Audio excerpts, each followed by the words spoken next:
Nah, untuk diskusinya karena mencakup hal tersebut adalah regulasi ya adik-adik.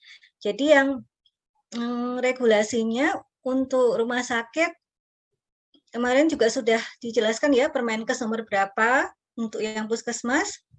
Untuk rumah sakit dan apotek ini juga sudah yang mengerjakan sudah benar ya, kebanyakan sudah benar. Untuk yang rumah sakit Permenkes nomor berapa, yang apotek juga nomor berapa. Karena itu adalah berurutan dengan Permenkes yang kami berikan puskesmas yang kemarin, seperti itu. Oke. Untuk jawaban pastinya nanti akan kita berikan minggu depan karena masih banyak yang belum mengerjakan ya. Tapi saya rasa dari ketujuh mahasiswa yang sudah mengisi di Spada itu adalah on the track tentang regulasi yang dikerjakan.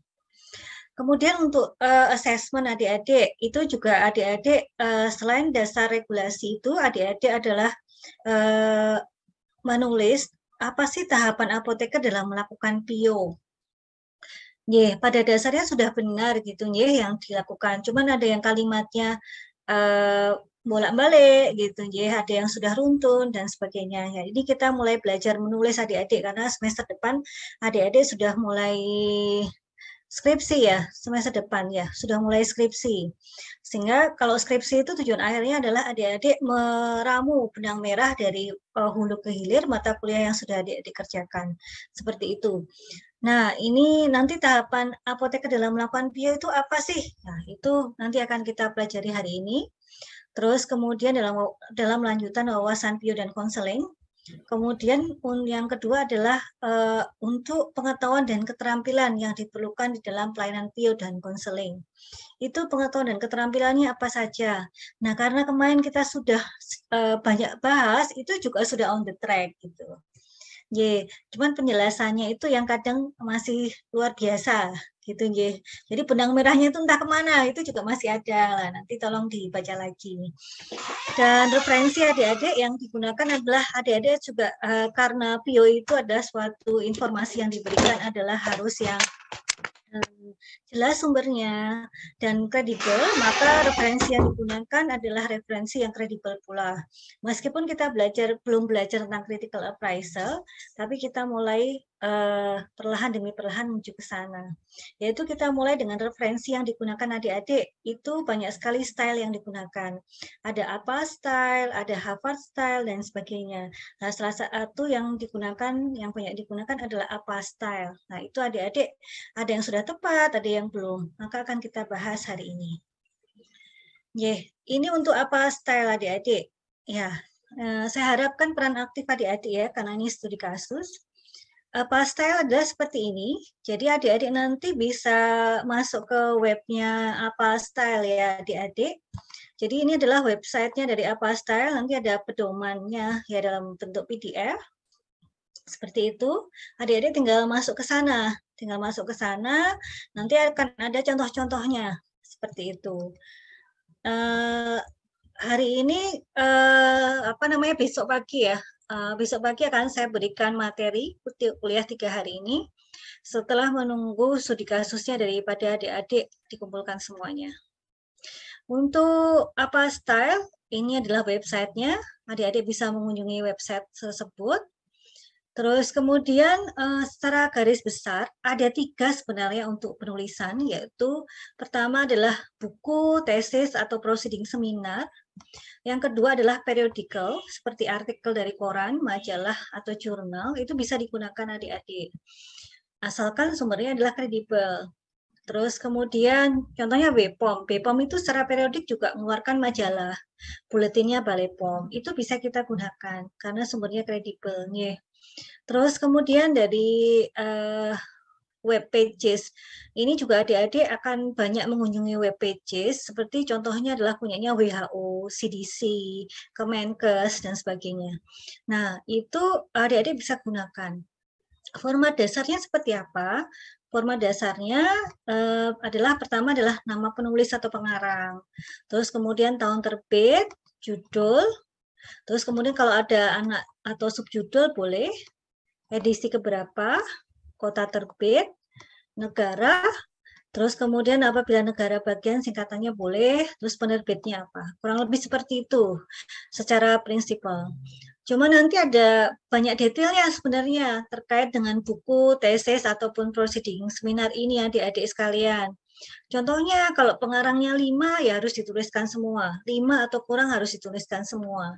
Cuman apabila lebih dari 5 yang dituliskan adalah pengarang yang pertama diikuti et al. Kurang lebih seperti itu adik-adik. Jadi nanti ada contohnya. Jadi silahkan adik-adik mengunjungi apa style ini, web apa style.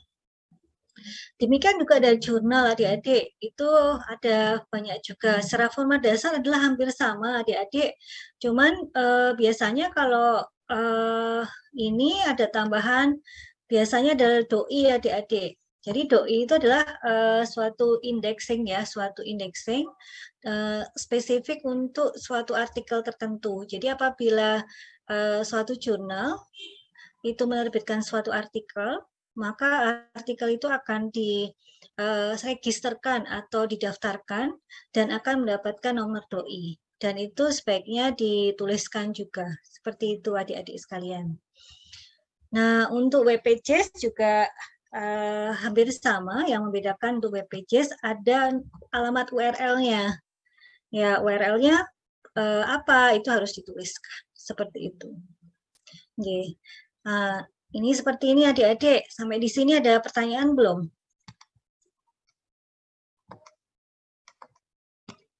Ya, ada yang ingin saya tanyakan kepada adik-adik. Sudah dapat pelatihan Mendeley belum?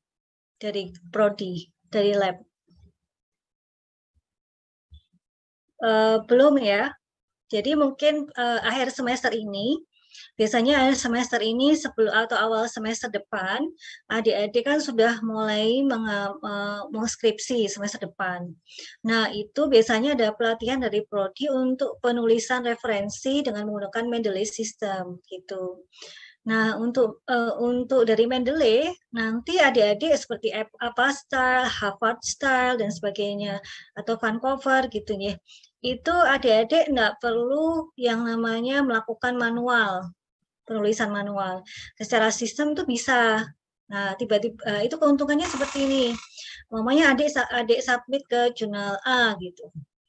Ternyata itu ditolak gitu ya, kan bisa ya seperti itu. Kemudian kita pindah jurnal. Nah, antara jurnal satu dengan jurnal yang lain, yang namanya style referensi itu beda-beda. Nah, otomatis apabila kita menggunakan Mendeley tinggal langsung diubah aja. Seperti itu adik-adik. Ya, jadi adik-adik tidak perlu mengubah secara manual. Karena mengubah manual itu beda urutannya. Bayangkan saja kalau adik-adik ada 100 100 buah referensi. Kayak apa itu? Saya aja biasanya untuk mengkoreksi referensi bisa setengah hari. Ya, itu untuk mengubah. Ini ternyata kita bisa melakukan secara otomatis. Otomatis pun kadang kita perlu mengecek.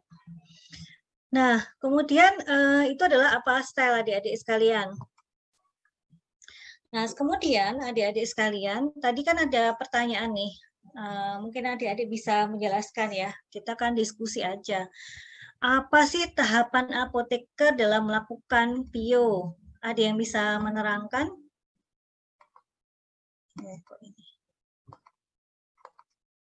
Kan ada yang sudah ini menuliskan nih.